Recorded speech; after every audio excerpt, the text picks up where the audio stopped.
Hello everyone, good morning. आप लोग कैसे हैं?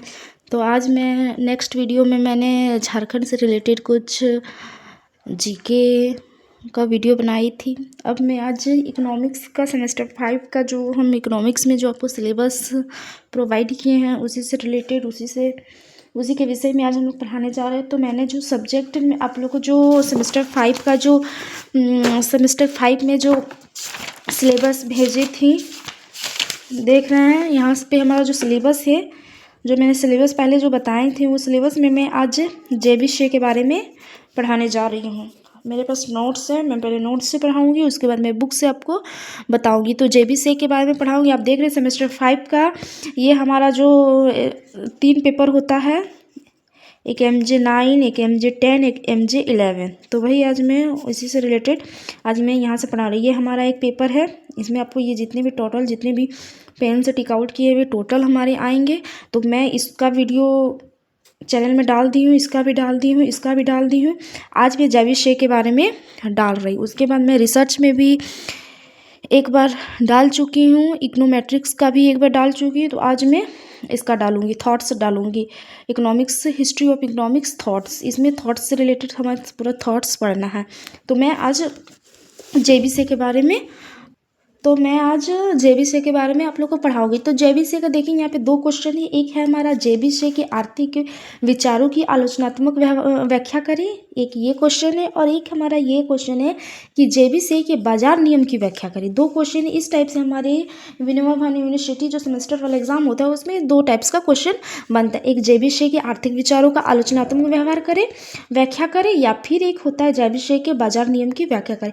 तो जब तक हम लोग जेबीशे के आर्थिक विचारों का आलोचना, मतलब हम जेबीशे के बारे में डिटेल में नहीं पढ़ेंगे, नहीं समझेंगे, तब तक हमारे जेबीशे से रिलेटेड कोई भी क्वेश्चन आएगा तो उसको हम लोग नहीं फाइट कर सकते हैं। हम लोग पढ़े रहेंगे अच्छा से, उनका जन्म, उनका मृत्यु, उन्होंने कौन से बुक्स लिखे थे, क्या क्या उनके अर्थशास्त्र के क्षेत्र में क्या क्या चीज़ उन्होंने बताया था, क्या आलोचनाएँ दिए थे। जब तक हम लोग ये सब नहीं जानेंगे तब तक हमारा कोई भी जेबीशे से रिलेटेड कोई भी क्वेश्चन आएगा तो हम लोग उसका नहीं बोल सकते। तो आज आप लोग देखिए यहाँ पे नोट्स बनाया मिला है, तो आप लोग देख सकते हैं जेबीशे के आर्थिक विचारों की आलोचनात्मक व्याख्या करें। और सेकंड में हमारा क्वेश्चन है और में देते हुए कि जेबीशे के बाजार नियम की व्याख्या करें। तो अभी हम लोग पहले जेबीशे के इंट्रोडक्शन पढ़ेंगे, जेबीशे कौन थे, उनका नाम क्या था, क्या मैंने हर चीज़ से रिलेटेड पढ़ेंगे। तो जेबीशे देखिए यहाँ पे प्रतिष्ठ अर्थशास्त्री में जेबीशे का स्थान बहुत ऊंचा है। यानी प्रतिष्ठ अर्थशास्त्री यानी बहुत से अर्थशास्त्री हैं जिनमें से जेबीशे का स्थान जो है वो बहुत ऊंचा है। उनका जन्म 5 जनवरी 1767 के लियोन्स हमारा कहाँ पे है, तो लियोन्स कहाँ का जगह है, फ्रांस की है। फ्रांस के अंदर हमारा लियोन्स आता है। तो जेबीशे का जन्म लियोन्स में हुआ था, फ्रांस जो कि है फ्रांस में हुआ था। से के ऊपर सबसे अधिक प्रभाव एडम स्मिथ का पड़ा था। से के ऊपर सबसे बड़ा प्रभाव किसका पड़ा था, तो से के ऊपर सबसे बड़ा प्रभाव एडम स्मिथ का पड़ा था। जेबीशे एक व्यापारी थे, लेकिन एडम स्मिथ की वेल्थ ऑफ नेशन के अध्ययन में उन्हें एक अर्थशास्त्री बना दिया था। मतलब कि जेबीशे जो थे वो एक व्यापारी थे, क्या थे, व्यापारी थे। लेकिन एडम स्मिथ की जो बुक थी वेल्थ ऑफ नेशन के अध्ययन में उन्हें एक क्या बना दिया था, अर्थशास्त्री बना दिया था। अपने संपूर्ण जीवन में शे की एक पत्रकार, सैनिक, राजनीतिक, व्यापारी एवं अर्थशास्त्री के रूप में हुई। उन्होंने आगे चलकर 1803 में स्वयं एक पुस्तक लिखी जिसका नाम है, देख सकते हैं, उन्होंने एक पुस्तक भी लिखी थी। उनका पुस्तक का नाम आप लोग देख सकते हैं क्या है। तो ये पुस्तक का नाम याद करना। जेबीशे की प्रथम पुस्तक जो उन्होंने लिखी थी वो है एडम स्मिथ की प्रथम पुस्तक द वेल्थ ऑफ नेशन लिखा था। तो अब देख सकते हैं जेबीशे वाला। अब हमारा यहाँ पे है उसने उसके अतिरिक्त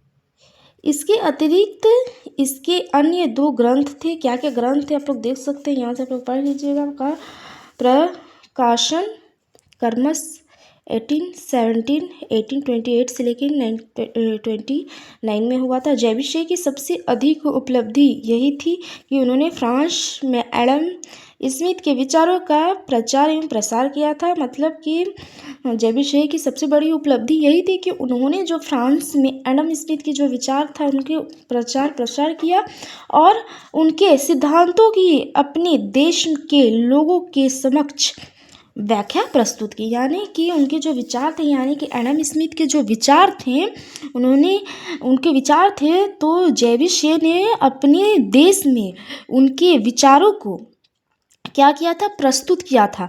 यानी कि जैसे कि प्रस्तुत किया था, जैसे कि हम लोग अगर कोई विचार हम लोग को मिलता है, कहीं हम लोग दूसरी कंट्री जाते हैं या फिर दूसरे स्टेट जाते हैं तो वहाँ की कुछ हमें अच्छी चीज़ें मिलती है या फिर अच्छी चीज़ें हम जानते हैं तो अपने जाके अपने स्टेट या फिर अपनी कंट्री में जाके क्या करते हैं, उसको फॉलो करते हैं। तो वैसे एडम स्मिथ क्या किए थे, जेबिशे क्या किए थे कि एडम स्मिथ के विचारों को अपने देश यानी अपने फ्रांस में उनका व्याख्या प्रस्तुत किए थे। अब हमारे देखते हैं जीवन के अंतिम काल में यह 2 वर्षों के लिए प्रोफेसर भी बने थे। यानी कि जीवन के अंतिम काल जब आया था, लास्ट स्टेज जब आया था तो वो 2 वर्षों के लिए क्या बने थे, प्रोफेसर भी बने थे। कौन बने थे, जेबिशे प्रोफेसर बने थे।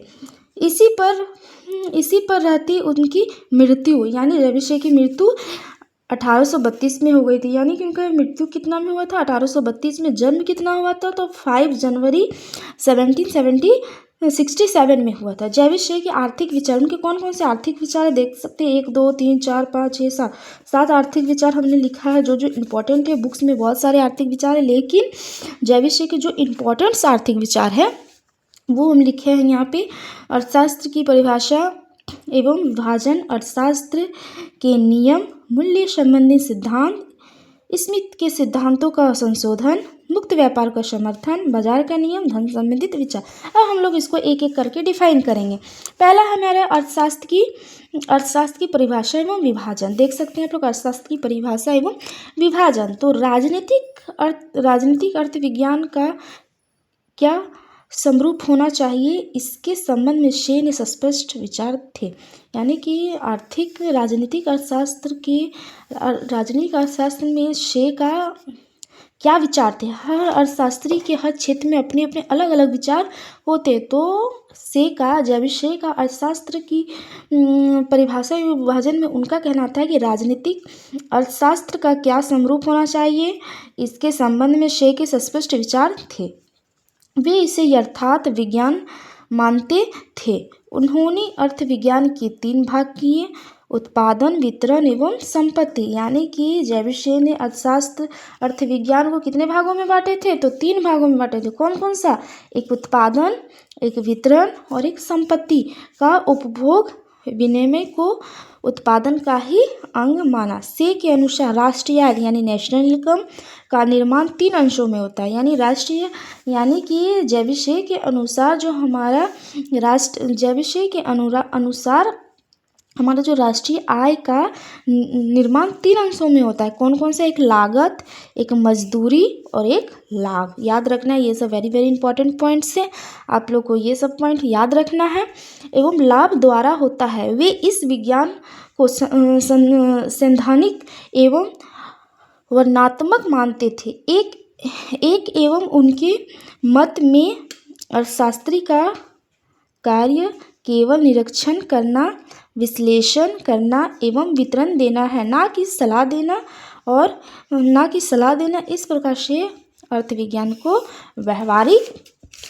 व्यवहारिक कला मानने के पक्ष में नहीं थे। आप लोगों को ये फर्स्ट वाला समझ में आ गया होगा, अर्थशास्त्र की परिभाषा एवं विभाजन। अब हमारा दूसरा जो है यह है अर्थशास्त्र के नियम। अर्थशास्त्र के क्या क्या, अब अर्थशास्त्र के नियम के बारे में हम लोग पढ़ेंगे।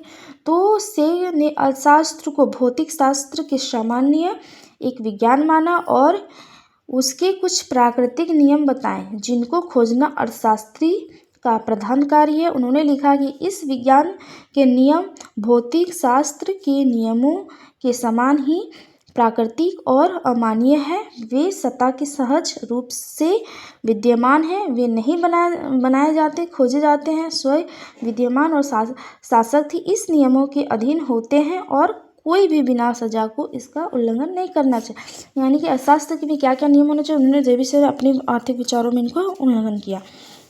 मूल्य संबंधी सिद्धांत। अब उन्होंने मूल्य संबंधी सिद्धांत में देखिए क्या बताया है। से ने मूल्य कोई स्पष्ट सिद्धांत प्रतिपादित नहीं किया, परंतु इस दिशा में उन्होंने प्रयत्न अवश्य किया है। मूल्य पर उनके अनुसार उपयोगिता का विशेष प्रभाव पड़ता है, यानी मूल्य पर उनके उपयोगिता का अधिक से अधिक विशेष प्रभाव पड़ता था। उन्होंने स्मिथ के मूल्य के श्रम सिद्धांत को त्रुटिपूर्ण बताया, यानी कि उन्होंने क्या किया था, जेबी से ने जो हमारे एडम स्मिथ ने उन्होंने श्रम सिद्धांत को जो परिभाषित किया था, उन्होंने तो जेबी से ने उनके इस बात पे आलोचना कर दी थी कि नहीं, इन्होंने स्मिथ के मूल्य के श्रम सिद्धांत को त्रुटिपूर्ण बताया था। अब हमारा है मुक्त व्यापार का सिद्धांत। अब हमारा क्या है, मुक्त व्यापार का सिद्धांत। प्रतिष्ठित अर्थशास्त्री की प्रारूपण अनुसार से ने भी मुक्त व्यापार का समर्थन किया है। वे भी स्मिथ के समान मानते थे कि जो सहज है वो कल्याणकारी भी है। राज्य के हस्तक्षेप को अत्यंत हानिप्रद समझते हैं। स्मिथ के सिद्धांतों का आप देख सकते हैं यहाँ पे। अब स्मिथ के सिद्धांतों का संशोधन किया। कुछ सिद्धांतों में शे ने संशोधन भी प्रस्तुत किए, उन्हें मान्यता मिला। स्मिथ भूमि को अधिक उत्पादन मानते हैं, यानी एडम स्मिथ जो वो भूमि को अधिक उत्पादन मानते हैं, लेकिन से इस विचार को सहमत नहीं है। उसके अनुसार अनैतिक उत्पादन का संग्रह नहीं किया जा सकता और उनके राष्ट्र की पूंजी नहीं बढ़ाई जा सकती। यानी कि एडम स्मिथ जो थे वो भूमि को अधिक उत्पादन मानते थे, लेकिन से इसके विचारों पे उल्लंघन कर देते कि नहीं, ऐसा नहीं है। अब हमारा है तीसरा, चौथा है। अब हमारा छठा में क्या बोला है, बाजार का नियम, समानता का नियम। बाजार का नियम को हम लोग समानता का भी नियम बोल सकते हैं। समानता का नियम की में से ने क्या कहा है कि से का बाजार नियम ही प्रतिष्ठित विचारधारा के रोजगार का सिद्धांत है। बाजार के नियम को से ने निम्नलिखित शब्दों में बताया है, यानी कि से का बाजार नियम की प्रतिष्ठित विचारधारा के रोजगार के सिद्धांतों में बाजार के नियम को से ने निम्नलिखित शब्दों में बताया। अब उन्होंने क्या बताया कि उत्पादन ही वस्तुओं के लिए बाजार पैदा करता है, यानी उत्पादन ही क्या करता है, वस्तुओं के लिए। अगर उत्पादन ना होगा तो क्या हम बाजार में मार्केट लगाएंगे, नहीं लगाएंगे। तो वही उनका कहना है कि उत्पादन ही वस्तुओं के लिए बाजार पैदा करता है और उत्पादन के विभिन्न साधनों से प्राप्त होने वाली आय होती, यह आय उत्पादन प्रक्रिया में स्वतः ही उत्पन्न होती है। अब हमारा जेबी से मांग एवं पूर्ति की आपूर्ति क्रियाओं में सामान्यतः व्यक्त करती है। संक्षेप में इस नियम को इस वाक्य के द्वारा लिखा जाता है कि पूर्ति स्वयं अपनी मांग पैदा करती है, यानी पूर्ति जो है स्वयं अपनी मांग पैदा करती है। किसने कहा था, जेबी से ने कहा था। पूर्ति जो है वो अपनी स्वयं ही मांग पैदा करती है। जेबी से बाजार नियम की निष्कर्ष निम्नलिखित है, यानी जेबी से का बाजार नियम का निष्कर्ष निम्नलिखित है। अब निम्नलिखित में क्या क्या आप लोग देख सकते हैं। मुक्त, 3 हमारा जो दिया है जेबी से ने वो सब है। मुक्त अर्थव्यवस्था में जहाँ कोई सरकारी हस्तक्षेप नहीं होती, वहाँ मांग एवं पूर्ति के बीच स्वतः समायोजन हो जाता है। यानी कि अगर क्या बोला जा रहा है इसमें, समझिए, आप लोग समझने की कोशिश कीजिए कि मुक्त अर्थव्यवस्था में जहाँ कोई सरकारी हस्तक्षेप नहीं होती है, मांग एवं पूर्ति के बीच स्वतः समायोजन हो जाता है। यानी कि जहाँ पे सरकार हस्तक्षेप नहीं होती वहाँ पे मांग एवं पूर्ति, यानी मांग और पूर्ति की क्या होते हैं, बीच समायोजन हो जाता है, यानी कि थोड़ा मतभेद हो जाता है। मांग एवं पूर्ति में यदि संतुलन नहीं होता तो यह केवल अल्पकालीन होता है और दीर्घकाल के साथ समायोजित हो जाता है। देख सकते हो। धन संबंधित विचार में क्या है, धन संबंधित विचार में जेबी से ने क्या कहा, आप इसको देखिए। धन संबंधित विचार में जेबी से ने धन शब्द को अधिक व्यापक अर्थ माना है, यानी धन को क्या माना, धन संबंधित में उन्होंने धन को अधिक व्यापक माना है। एडम स्मिथ ने धन संबंधित संकुचित विचारों की अपेक्षा जेबी से का दृष्टिकोण काफी व्यापक है। एडम स्मिथ ने धन को केवल भौतिक तत्वों तक ही सीमित रखा है। एडम स्मिथ ने क्या किया है, धन को बस सीमित ही स्थानों पर रखा है, जबकि से ने भौतिक तत्वों के साथ गैर भौतिक तत्वों जैसे गायन, कला, डॉक्टर, परामर्श आदि को भी धन माना है। अब हमारे देखिए यहाँ पे अब क्या है, जेबी से का आलोचनात्मक मूल्यांकन। क्या क्या आलोचनात्मक मूल्यांकन थे।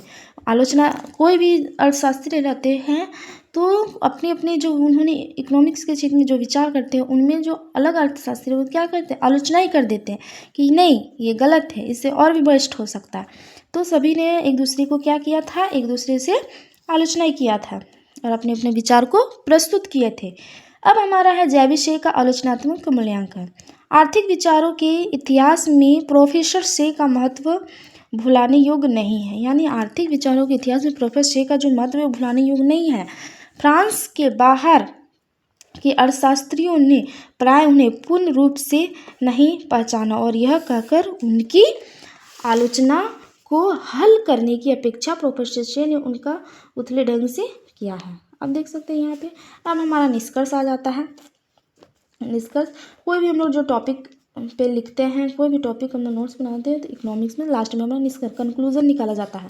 कंक्लूजन लिखने से क्या होता है कि एग्ज़ाम में मार्क्स ज़्यादा मिलते हैं। कि हम लोग जो पूरा पढ़ें, पूरा इतना लॉन्ग जो हम लोग पढ़ें, इसमें हम लोग शॉर्ट में इसको लिखना है कि शॉर्ट में हम लोग क्या पढ़ें, उतना लॉन्ग को एकदम शॉर्ट में निष्कर्ष करके डालना है, ताकि पेपर चेक करने वाले इसको तुरंत पढ़ के और समझ जाए कि हाँ इस पीछे जो इतना बड़ा लिखा गया है उसका मतलब यहाँ पे छोटा में दिया हुआ है, क्या है इसका मतलब, क्या इसमें समझाने की कोशिश की गई है। तो निष्कर्ष कंक्लूजन दिया जाता है। तो आप लोग कंक्लूजन तो देना ही है, कंक्लूजन छोड़ना नहीं है। कोई भी हम लोग सब्जेक्ट, इकोनॉमिक्स हो, हिस्ट्री हो, पॉलिटिकल, आप लोग निष्कर्ष जरूर डालें। अब यहाँ पे देखिए, यद्यपि में क्या बोलता है, से को हम स्मिथ और रिकॉर्डों के समान महान अर्थशास्त्री नहीं मान सकते हैं। यानी से जो है वो हम स्मिथ और रिकॉर्डों के जैसे महान इसको नहीं मान सकते हैं, परंतु उनके महत्व से इनकार नहीं किया जा सकता। यानी इनके जो महत्व है उनसे हमको इनकार नहीं किया जाता है। वो केवल प्रचारक मात्र नहीं थे, बल्कि से के अभाव में अर्थशास्त्र का इतिहास भिन्न होता है। उन्होंने फ्रांस में राजनीतिक कार्य व्यवस्था अपनी छाप छोड़ी है। यानी फ्रांस में उन्होंने क्या किया है, राजनीतिक कार्य को, व्यवस्था को अपनी छाप छोड़ के वो चले गए।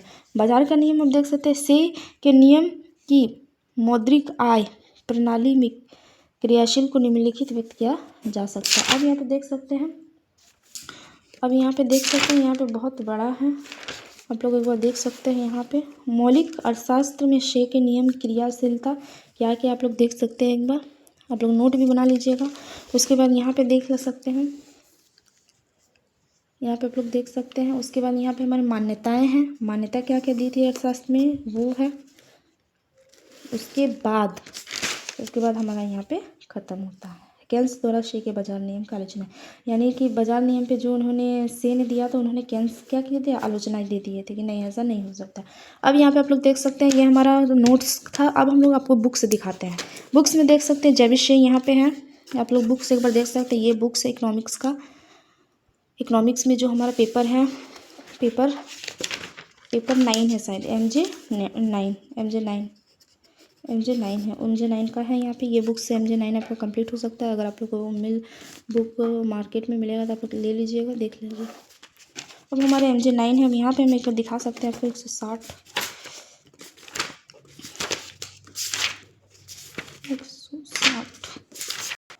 160 पेज नंबर में मतलब देख सकते हैं। जय विषय के बारे में ये बुक में दिया हुआ है। मैं ये बुक से नोट्स नहीं बनाई हूँ, इसीलिए नोट्स, बुक का नोट्स अलग होगा, मेरा कॉपी का नोट्स अलग होगा, दोनों में आपको बहुत डिफरेंस दिखेगा। इसीलिए आप ये नहीं सोचिएगा कि बुक्स और कॉपी से नोट्स बनाए गए। इसमें आप लोग पढ़ने के लिए आप लोग देख सकते हैं जय विषय का जीवन परिचय, एडम स्मिथ। यानी जय विषय का एडम स्मिथ के विचारों को उन्होंने आलोचनाएँ दिए थे। अब यहाँ पे देखते हैं प्रमुख आर्थिक विचार क्या क्या थे, ये सब आप देख सकते हैं। अर्थशास्त्र का नियम जो भी मैंने बताई वो था। स्मिथ के सिद्धांतों का संशोधन उन्होंने किया था। बाजार का नियम बताया था। मुक्त व्यापार का समर्थन बताया था। देख सकते हैं ग्राफ वगैरह क्या क्या है। किन्स द्वारा से के बाजार सिद्धांत के, यानी किन्स के द्वारा से के बाजार नियम का आलोचना किया गया था। उसके बाद यहाँ पे हमारा लास्ट सारांश है, देख सकते हैं। सारांश में इंट्रोडक्शन में क्या किया, जन्म लियोन्स फ्रांस इतना में हुआ था, अभी बताया। मृत्यु, रचनाएं उनकी कौन कौन सी बुक्स की उन्होंने रचनाएं की थी, ये बुक से, ये सब आप देख सकते हैं। क्वेश्चन यहाँ पे आप लोग जब भी बुक्स में पढ़ते हैं तो ये सब क्वेश्चन को आप लोग सॉल्व करने की कोशिश कीजिएगा। देखिए यहाँ पे क्वेश्चन दिया हुआ है, क्वेश्चन को सॉल्व कीजिए। देखिए यहाँ पे ऑब्जेक्टिव क्वेश्चन भी दिया हुआ है, तो आप लोग एक बार ऑब्जेक्टिव क्वेश्चन को देख सकते हैं। उसके बाद ये चैप्टर हमारा यहीं पे समाप्त हुआ।